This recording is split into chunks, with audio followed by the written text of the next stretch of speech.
بڑھ سارے اللہم صلی علی محمد وعلی آل محمد کما صلیت علی ابراہیم وعلی آل ابراہیم انکا حمید مجید اللہم بارک علی محمد وعلی آل محمد کما بارکت علی ابراہیم وعلی آل ابراہیم انکا حمید مجید۔ میرے محترم دوستو، بزرگوں، بھائیوں، عزیز نوجوان ساتھیوں، آج ہم اِصال ثواب کی اس محفل کے اندر بیٹھے ہیں۔ ہمارے محترم بھائی ناصر جاوید صاحب کے والد صاحب کا بھی پچھلے دنوں انتقال ہوا ہے، اور یہ ایک سال کے بعد جو اِصال ثواب کی جو تقریب ہو رہی ہے، بھائی احمد سعید صاحب سب کہہ دو رحمت اللہ تعالی علیہ، اللہ تعالیٰ ان کے درجات بلند فرمائے، اس کے درجات بلند ہی ہیں، اللہ اس کی برکت سے ہمارا بھی خاتمہ بالایمان فرما دے۔ بہت بڑے حادثات اور بڑے بڑے واقعات یہ گزشتہ سال سے اب تک رونما ہو رہے ہیں، بالخصوص ہمارے بڑے بڑے اکابرین، بڑے بڑے علماء کرام جن کے ساتھ محفلوں کے اندر رونق ہوتی تھی اور مجالس کے اندر برکات ہوتی تھی، پورے علاقے کے اندر ان کے فیوز و برکات ہوتے تھے، وہ اچانک اور بڑی تیزی کے ساتھ ہم سے رخصت ہو گئے، اور ہمیں اندازہ بھی نہیں ہوا کہ ہم نے کتنا بڑا نقصان اٹھا لیا ہے۔ اور اس پر اب جو وقت گزرتا ہے دل غمگین بھی ہے، پریشان بھی ہوتا ہے، اور بڑے ہم افسردہ ہو کر رہ گئے کہ ہمارے بڑے بڑے علماء اللہ نے جلدی ہم سے واپس لے لیے۔ میں یہ بات سمجھتا ہوں کہ ہم نے ناقدری زیادہ کی ہے، شاید ہمیں اس کی سزا مل رہی ہے۔ ہم نے علماء کرام کو صرف مسجد تک یا صرف محدود کر دیا۔ میں نے تو ایسے علماء بھی دیکھے جن کو علاقے کے لوگ سلام تک بھی نہیں کرتے، تو اللہ پھر ایسے قیمتی لوگوں کو واپس بلا لیتے ہیں۔ سچی بات کرنی چاہیے، چونکہ سچ تھوڑا سا کڑوا ہوتا ہے، بلکہ بہت زیادہ ہی کڑوا ہوتا ہے۔ جب ہم اہل علم لوگوں کی قدر نہیں کرتے، اللہ پاک پھر ان کو اپنے پاس واپس بلا لیتے ہیں۔ تو علامہ اقبال نے کہا کہ میں نے بڑے بڑے علاقوں کے اندر دیکھا، اور بڑے بڑے ملکوں سے میں ہو کر آیا ہوں۔ میں اندلس اور قسطنطنیہ کے اندر ان مسجدوں کو ویران دیکھ کر آیا ہوں، ان دلوں کو خالی دیکھ کر آیا ہوں جن کے اندر اللہ کی یاد نہیں ہے، اور مسجدیں خالی پڑی ہوئی ہیں۔ وجہ کیا ہے کہ وہاں پر علماء ہی نہیں ہیں۔ آج ہمارے محلے بارونق ہیں، آج ہماری مسجدوں کے اندر الحمدللہ آبادی ہے، ہم نماز پڑھ کے بیٹھے، ہمیں دلی طور پر اطمینان اور سکون ہے۔ یقیناً یہ علماء کرام ہیں جو مساجد میں موجود ہوتے ہیں، محلوں علاقوں کے اندر موجود ہوتے ہیں، جن کی برکت سے اللہ تبارک و تعالی دین کے اندر اور یہ فیوز و برکات ان کی برکت سے ہوتی ہیں، اور ہم دلی طور پر مطمئن ہوتے ہیں۔ الحمدللہ پیدا ہونے سے لے کر دنیا سے جانے تک یہ علماء ہمارے کام آتے ہیں۔ جب بندہ دنیا کے اندر آتا ہے تو یہی عالم دین کان کے اندر اذان کہہ رہا ہوتا ہے، لوگ نام بھی علماء سے پوچھ کر رکھتے ہیں۔ پھر مدرسے کا وقت آتا ہے، سپارے کا وقت آتا ہے، تو یہی علماء کام آ رہے ہوتے ہیں۔ پھر اسی طرح نمازوں کا ٹائم ہوتا ہے تو یہی علماء، آپ پورا مہینہ روزے رکھیں، عید کی نماز مولانا صاحب نہ پڑھائیں تو نماز کا مزہ ہی نہیں ہے۔ ہر بندہ عید کی نماز علماء کے پیچھے پڑھ رہا ہوتا ہے۔ پھر اسی طرح ماشاءاللہ نکاح کے موقع پر، شادیوں کے موقع پر، جنازوں کے موقع پر، حتیٰ کہ دفنانے کے بعد بھی ہم مولانا صاحب کی طرف دیکھ رہے ہوتے ہیں۔ تو آپ دیکھیں کہ ایک عالم کی کتنی شان ہے.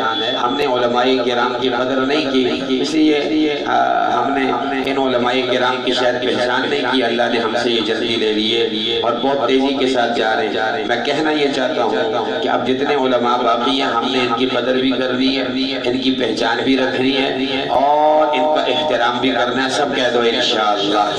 دوسرا یہ ہے کہ یہ اشارے ثواب کی تقریب ہے. 3 مقصد ہوتے ہیں یہاں پہ آنے کے. پہلا مقصد تو یہ ہوتا ہے کہ گھر والوں کے ساتھ اظہار تعزیت کیا جائے، جو مسنون عمل ہے جو ہم نے الحمدللہ کر دیا ہے کہ ہم یہاں پہ آگے اور یہاں پر ہم نے ان سے اظہار تعزیت کیا، اظہار افسوس کیا کہ ایک نوجوان جو دنیا سے جانا تو نہیں چاہیے تھا، لیکن اللہ کے فیصلے، اللہ کے امر، اللہ کی مرضی، اس کے سامنے ہر بندہ بے بس ہوتا ہے. دیکھیں کل کی ہی بات ہے کہ ہمارے ایک ساتھی جو یہاں پہ ایوان ٹاؤن میں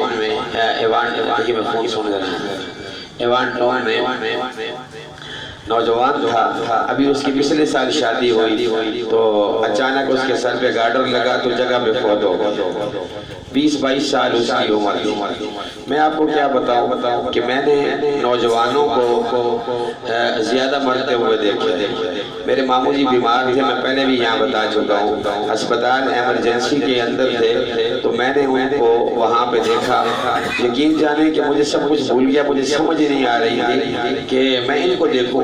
نوجوان جو ہیں، کوئی ٹرک کے نیچے آ رہا ہے، کسی کو کرنٹ لگا ہوا ہے، کوئی جل گیا ہے، کوئی گر گیا ہے، پتہ نہیں کیا ہو گیا ہے، کوئی کیا ہو گیا، اچانک ایک کو ہارٹ اٹیک ہوا ہے. وہ نوجوان ابھی ان کی عمریں 15 سال 20 سال. میرے پاس ایک چھوٹا سا بچہ لے کر آئے تھے ہم کے لیے مسجد میں، اس کو شوگر تھی. میں نے کہا واہ اللہ، یعنی آپ اندازہ کریں پہلے لوگ کہا کرتے تھے جی شکر ہے شکر ہے شکر ہے.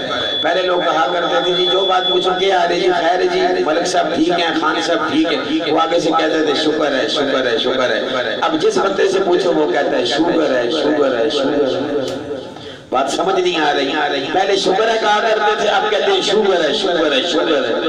تو یہ اتنی بیماری ایک نہیں کئی بیماریاں عام ہو گئی ہیں اور نوجوانوں کو زیادہ بیماریاں لگ رہی ہیں. اس لیے کہ نوجوانوں کو مجھے کہنا پڑتا ہے کہ آپ نے وضو چھوڑ دیا. ابھی دیکھیں نا یہ کورونا کیوں پھیل رہا ہے. کیا سب سے پہلے کیا علاج بتایا کورونا کا کہ آپ فٹافٹ اپنے 5-10 منٹ ہاتھ دھوئیں. اور یہ علاج آج نہیں، ہمارے آقا پاک صلی اللہ علیہ وسلم 1400 سال پہلے ہمیں بتا کر گئے کورونا کا علاج. حضور پہلے بتا کر گئے، ہم نے عمل چھوڑ دیا تھا میرے بھائیوں، تبھی ہمیں تو یہ بیماریاں لگی. ساری رات موبائلوں پر، ساری رات فجر کو جب اٹھنے کی توفیق نہیں ہوتی تو اللہ کی ناراضگی آتی ہے، بیماریاں لگتی ہیں، خاندانوں کے خاندان پریشان ہو جاتے ہیں. فجر کی نماز جب بندہ پڑھتا ہے، میں ایک دفعہ نائی کے پاس گیا تو وہاں 4-5 نوجوان اس نے ایسے بٹھائے ہوئے، میں دیکھ رہا تھا ساروں کو ایسے لٹا کے، ساروں کے منہ پہ اس نے سفید سے رنگ کے چونا ملا ہوا تھا، وہ سارے بیچارے ایسے بیٹھے ہوئے تھے. میں نے کہا یہ کیا ہو رہا ہے، مجھے تو اس چیز کا نام نہیں آتا. انہوں نے کہا جی یہ فیشل کروا رہے ہیں. کیا کروا رہے ہیں؟ فیشل کروا رہے ہیں. اب مجھے سمجھ آیا. میں نے کہا فیشل کیا چیز ہوتی ہے؟ انہوں نے کہا جی یہ فیشل ہے کہ رنگ اس کے ساتھ گورا ہو جاتا ہے. میں نے کہا کالا کس چیز کے ساتھ ہوا تھا؟ کالا کس چیز کے ساتھ ہوا؟ کالا ہماری بدعمالیوں کی وجہ سے ہوا ہے. سمجھ آگئی نا؟ کالا ہماری بدعمالیوں کی وجہ سے ہوا ہے. اعمال اچھے ہونا تو انسان کالا بھی ہو تو حضرت بلال حبشی کی طرح اللہ غلاف کعبہ کو بھی کالا بناتے ہیں اور کعبہ شریف کا رنگ بھی کالا ہوتا ہے. دنیا محبت کی نظر سے دیکھ رہی ہوتی ہے. کہہ دو ذرا سبحان اللہ. ابھی تفصیلی خطاب کا میرے پاس وقت نہیں ہے. میں نے کہا اللہ کے بندو اگر تم میری بات مان دے، اگر تم سارے نوجوان میری بات مان جاؤ. میں نے ایک نوجوان کو دیکھا، اس نے عورتوں کی طرح پیچھے گرد بنائی. اب وہ اپنی بیوی کے ساتھ جا رہا تھا گاڑی میں، تو میں نے کہا بھائی ناراض نہ ہونا، تو میرے ساتھ ساتھی ہوتے ہیں، مجھے تو ویسے بھی خارش ہوتی ہے، میں تبلیغ ضرور کرتا ہوں، جو میرے سامنے بندہ آ جائے میں بات ضرور کرتا ہوں، میں کہنے سے رہتا نہیں. میں نے کہا یار تم دونوں میں سے ناراض نہ ہونا. تو تو مجھے تم دونوں بتاؤ کہ تم دونوں میں سے بیوی کون ہے؟ شوہر کو پتہ تو یہی لگ رہا ہے دونوں بیویاں بیٹھی ہوئی ہیں. کہتے مولانا صاحب یہ آپ کیا کہہ رہے ہیں؟ کس طرح؟ میں نے کہا تم نے بھی، اس نے بیچاری نے بھی بت بنائی ہوئی ہے، اس نے بھی سر پہ دوپٹہ نہیں لیا ہوا، تم نے بھی پیچھے بت بنائی ہوئی ہے، اور کسی نے بالیاں پہنی ہوئی. میں ایک جگہ مسجد کے افتتاح کے لیے گیا تو وہاں پر مجھے پتہ چلا کہ جناب یہاں پر ایک وہ بڑا آ گیا تو انہوں نے کہا جی کہ مولانا صاحب آپ اس کو کچھ نہ کہیں، ہمیں سے چندہ لیں گے. میں نے کہا میں جو اپنا، میں کس سے چندہ لوں گا؟ مجھے تو یہ بتاؤ نا، میں نے بھی تو کسی سے چندہ لینا ہے نا، ٹھیک ہے نا، میں نے بھی تو کسی کے سامنے چنگا ہونا ہے نا، اچھا ہونا ہے. چنگا سے مطلب یہ اچھا ہونا ہے، میں نے بھی کسی کے سامنے.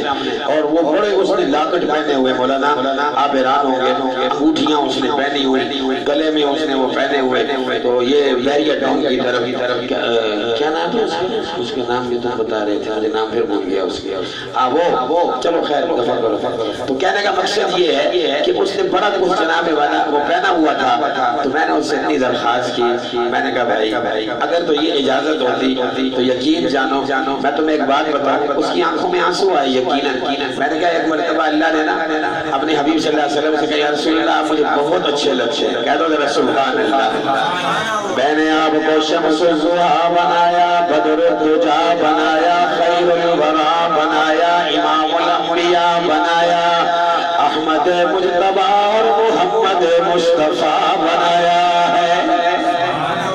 اے میرے محبوب میں نے آپ کا چہرہ بنایا تو میں نے کہا والضحیٰ، میں نے آپ کے چہرے کی قسم اٹھائی. میں نے آپ کی زلفیں بنائی تو میں نے کہا واللیل اذا یغشا. میں نے آپ کا سینہ بنایا تو میں نے کہا الم نشرح لک صدرک. میں نے آپ کے چلنے کی قسمیں اٹھائی ہیں. لا اقسم بہذا البلد. اللہ اللہ اللہ فرماتے ہیں میرے محبوب جب آپ کی شان بیان کرنے کا وقت آیا سبحان اللہ تو میں نے کہا ورفعنا لک ذکرک. کوئی میرے محبوب کی شان نہیں بیان کر سکتا، مقام نہیں بیان کر سکتا. میں خود اللہ اپنے محبوب کا مقام اور ذکر مبارک کو بلند کروں گا. ایک کہنے والا کیا کہتا ہے، ایک شاعر اپنے انداز میں محبت کے انداز میں کہتا ہے کوئی چاند چمکے ستاروں میں جیسے، کوئی چاند چمکے ستاروں میں جیسے، محمد اکیلے ہزاروں میں چمکے. مصنوعی چمکے لگانے والوں، اللہ نے چمکتا ہوا تمہیں نبی عطا کیا ہے، اس کی چمکتی ہوئی سنت میں اپناؤ. خدا کی قسم کسی فشل کی ضرورت نہیں رہے گی، کسی چمک کی ضرورت نہیں رہے گی. حضور کی چمک کو دیکھ کر جب ابو بکر اس چمک کو اپناتے ہیں، صدیق اکبر بن جاتے ہیں، حضرت عمر فاروق اعظم بن جاتے ہیں، حضرت عثمان ذوالنورین بن جاتے ہیں، حضرت علی شیر خدا بن جاتے ہیں، حضرت ابو ہریرہ حافظ الحدیث بن جاتے ہیں، حضرت عبداللہ بن عباس مفسر قرآن بن جاتے ہیں، حضرت عبداللہ بن مسعود فقیہ امت بن جاتے ہیں. حبشے کے کالے رنگ کے بلال منہ کو ماتا کے داغ ہیں اور فشل کرا کے پھرنے والوں، منہ کو چمکا کے پھرنے والوں، تمہیں یہاں کوئی نہیں دیکھتا. آؤ بلال حبشی نے ایسی چمک سے اثر دیا، ایسی چمک کے ساتھ نسبت کی، پھر یہی بلال چلتا مکے کی گلیوں میں ہے، قدموں کی آہٹ جنت میں سنائی دیتی ہے. پتہ نہیں میں صحیح بات کر رہا ہوں غلط بات کر رہا ہوں، میں اپنے انداز میں کر رہا ہوں، اس لیے یہاں کوئی خطابت کا وقت تو نہیں ہے، لیکن بات آگے درمیان میں تو میں آپ کو وہ لیکن شعر سنیں. میں آپ کو یہ شعر سنانا چاہتا ہوں. کوئی چاند چمکے ستاروں میں جیسے، محمد اکیلے ہزاروں میں چمکے. والضحیٰ چہرہ، آخر تک ذرا ایک دفعہ کہیں سبحان اللہ.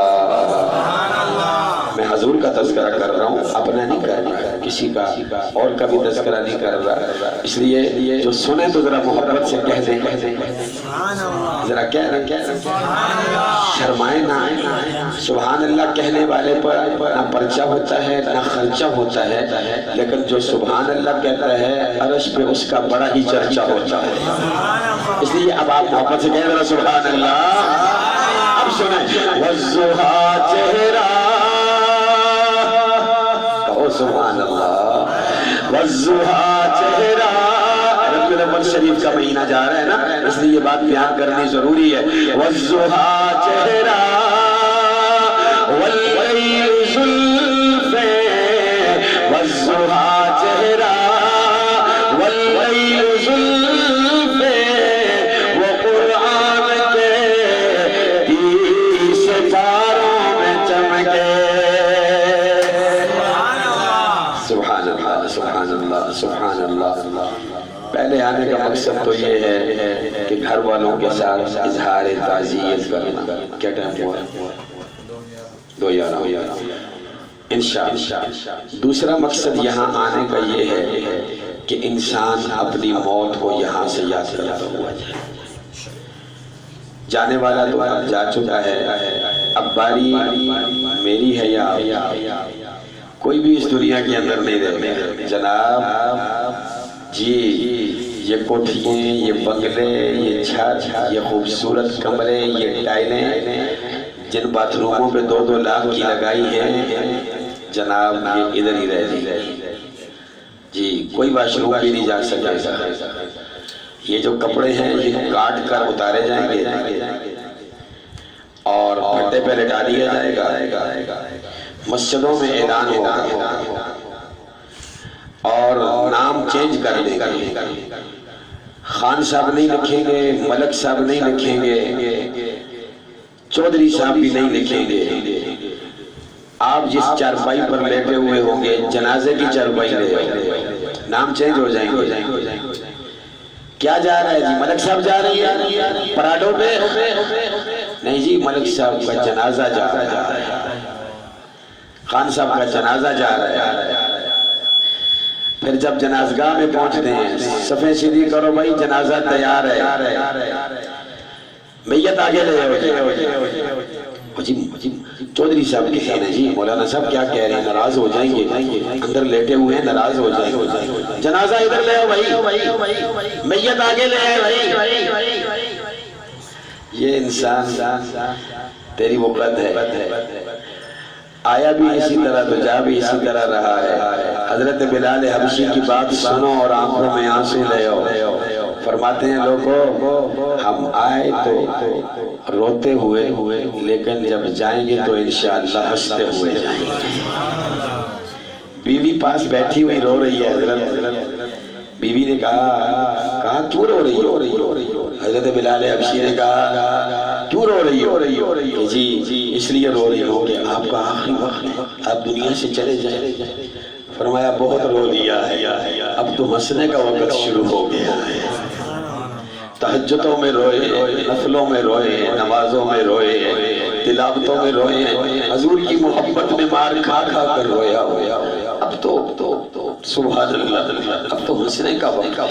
ادھر آنکھیں بند ہوں گی، حضرت بلال نے کتنے یقین سے کہا، جملہ سنیے، فرمایا اب آنکھیں بند ہوں گی، ادھر میرے آقا سے میری ملاقات ہو جائے۔ مرنا ہے تو ایسے، جینا ہے تو عزت کے ساتھ۔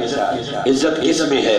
اچھے اعمال کرنے میں بھائی عزت ہے، نمازوں میں عزت ہے، تلاوت میں عزت ہے، اللہ کے راستے میں خیرات کرنے میں عزت ہے، علماء کی قدر کرنے میں عزت ہے، اسی طرح مسجدیں آباد کرنے میں عزت ہے، اللہ کے راستے میں نکلو تو عزت ہے۔ اس لیے یہ ساری باتیں اپنے ذہن کے اندر رکھو، عزت والے کام کرنے۔ جب دنیا سے جانا ہے تو انشاءاللہ جب دنیا سے جائیں گے تو پھر پتہ کیا ہوگا؟ حضور نے فرمایا یہی قبر جس کے اندر تم آئے ہو، اس کے اندر تمہیں ڈال کر لوگ چلے گئے، اس میں تمہیں ڈال کر لوگ چلے گئے۔ اور ایک حدیث میں آتا ہے کہ اللہ دور تک آواز بھی سناتے ہیں کہ یہ جن کے ساتھ بڑی محبت تھی نا، اٹھنے بیٹھنے تھے، گپ شپ تھی، جن کی خاطر نمازیں چھوڑی، ماں باپ کا ادب چھوڑا، احترام چھوڑا، جن کے لیے تم نے وہ کچھ کیا، اور یار دوست رکھنے ہیں، اللہ تو مل ہی جائے گا، لیکن وہ تو سارے واپس چلے گئے تمہیں چھوڑ کر، تمہارے پاس بیٹھے بھی نہیں، تمہارے اوپر ہزاروں من مٹی ڈال کر چلے گئے۔ لیکن اس وقت انسان کے اپنے یہ اچھے بہترین کیے ہوئے اعمال سامنے آ جائیں گے، اللہ اتنے خوش اور راضی ہوتے ہیں۔ حضور نے فرمایا اگر اعمال گندے ہیں تو یہ قبر جہنم کے گڑھوں میں سے گڑھا بنا دی جاتی ہے، لیکن جو اچھے اعمال والا عمل والا بندہ جب آتا ہے، سبحان اللہ، قبر اس کا استقبال کرتی ہے، فرشتے استقبال کرتے ہیں، قبر کو حد نگاہ تک کھول دیا جاتا ہے، پھر اعلان ہوتا ہے اللہ اس کی قبر کو جنت کے باغوں میں سے بہترین باغ بنا دیتے ہیں۔ اللہ ہماری قبر کو بھی ایسا بنا دے۔ آخری بات سنیں، یہاں سے موت کی تیاری، موت کا فکر لے کر جانا ہے، ٹھیک ہے نا جی؟ ہر گھر سے جنازہ نکلے گا، اس لیے یاد رکھیں کوئی گھر ایسا خالی نہیں، ہر انسان نے مرنا ہے۔ موت کی تیاری اللہ ہمیں توفیق۔ حضور نے فرمایا سمجھدار انسان وہ ہے جو اپنے مرنے سے پہلے موت کی تیاری کر لے۔ آخری بات، تفصیلی کوئی بات عرض میں نے نہیں کی، آخری بات یہ ہے، تیسرا عمل جو یہاں آنے کا ہے، جو جس کا ارادہ ہم یہاں سے لے کے جائیں گے، اے اللہ جس طرح زندگی گزر گئی، پہلی زندگی سارے پر توبہ کر دی، سارے کہہ دو یا اللہ میری، سارے کہہ دو یا اللہ میری توبہ کر لو بھائی، توبہ کہہ دو یا اللہ میری۔ سارے فرشتے تو نہیں بیٹھے ہوئے ہو نا، گناہگار ہیں سارے، انسانوں سے غلطیاں ہوتی ہیں، کوتاہیاں ہوتی ہیں، سارے زور سے ذرا کہہ دو یا اللہ میری توبہ۔ آخری بات یہ ہے، اس کے بعد یہ کہیں یا اللہ جس طرح زندگی گزر گئی، پہلی زندگی میں توبہ کرتا ہوں، آئندہ اچھے عمل کرنے کے نیت اور ارادہ کرتا ہوں، یا اللہ مجھے اچھے اعمال کرنے کی توفیق عطا فرما دے۔ اور بڑی قیمتی دعا اب میں کہنے لگا ہوں، آخری بات، اس پوری مجلس کا خلاصہ، اس پوری محفل کا خلاصہ یہ ہے کہ ہم نے یہاں سے اس نیت کے ساتھ یہاں سے نکلنا ہے۔ آخری بات ہم نے یہ کہنی ہے، اے اللہ جب آخری وقت آئے، میرے اللہ توجہ، اے اللہ ہماری زبان پر جاری ہو کیا کلمہ، آخر تک سب پڑھیں، لا الہ، پڑھو لا الہ الا اللہ، لا الہ الا اللہ، لا الہ الا اللہ، لا الہ، تھوڑی سی آواز کے ساتھ پڑھ لیں، لا الہ، لا الہ الا اللہ۔ اس نیت کے ساتھ پڑھو کہ اللہ آخری وقت کلمہ طیبہ کی دولت نصیب فرمائے۔ حضور نے فرمایا جس نے کلمہ پڑھتے ہوئے جس کو موت آ گئی دخل الجنہ، اللہ سیدھا جنت میں داخل کر دیں گے۔ اس لیے اس نیت کے ساتھ پڑھو کہ اللہ آخری وقت کلمے کی دولت نصیب فرمائے، لا الہ، لا الہ الا اللہ۔ میرے تک آواز تو کم از کم آئے نا آپ کی، لا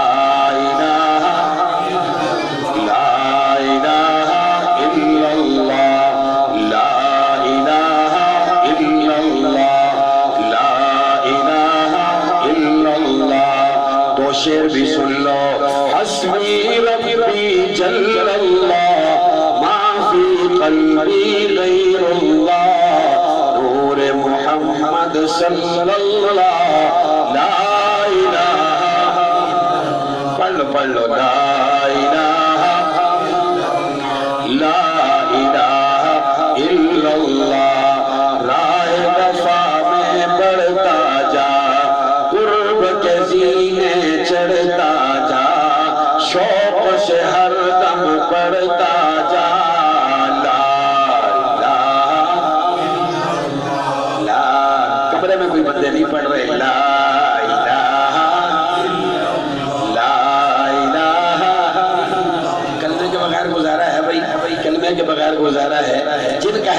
پڑھے، اور جو کہتے ہیں گزارا نہیں ہے وہ ذرا پڑھے لا الہ